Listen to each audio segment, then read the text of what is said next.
तुम्ही bank of महाराष्ट्रमध्ये सुद्धा जा, म्हणजे बँक ऑफ महाराष्ट्र या बँकेच्या नावामध्ये महाराष्ट्र हा एकच मराठी धार्जिणा शब्द आहे, बाकी काही मराठी नाही आहे. तुमच्या शहरातली जरी बँक असली तरी एकूण बँकिंग व्यवहाराला ती कलंक आहे असं मला वाटतं, ज्या प्रकारची सेवा किंवा असेवा ते लोकांना देतात. तर या बँकांमध्ये तुम्ही जाऊन पाहिलं तर तिथे ते लिहितात आजचा हिंदी शब्द काय आहे, आज का हिंदी शब्द.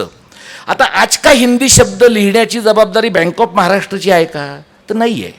महाराष्ट्रामध्ये तुम्हाला शिकवायचं असेल तर बँकेच्या कर्मचाऱ्याला मराठी शिकवण्याची गरज आहे, पण ते न शिकवता त्या कर्मचाऱ्याला, मग तो बंगाली असेल, मल्याळी असेल, उत्तर भारतीय असेल, त्याच्या सोयीसाठी गावाखेड्यातल्या लोकांनी पण मोडकं तोडकं हिंदी शिकून घेतलं पाहिजे, अशा प्रकारची धारणा आपल्याकडं लोकांमध्ये आहे.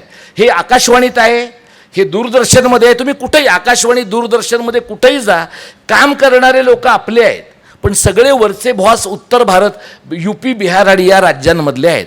आता ह्याचा लोक काय म्हणणार, म्हणजे आपल्याकडे जे फारच विश्वबंधुत्ववादी लोक आहेत त्यांचं काय म्हणणं, मग देशात लोक कुठेही जाऊ शकतात, जाऊ शकतात, देशात लोक कुठेही जाऊ शकतात, पण कुठेही गेल्यावर तिथल्या लोकांची भाषा बोलायची जबाबदारी त्यांची आहे की नाही.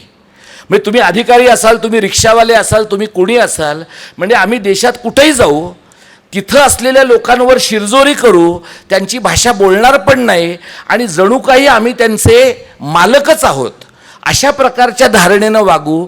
हे जर एखाद्या स्थानिक समाजानं मान्य केलं तर त्यातनं कृपाशंकर सिंग आणि संजय निरुपमसारखे भामटे निर्माण होतात.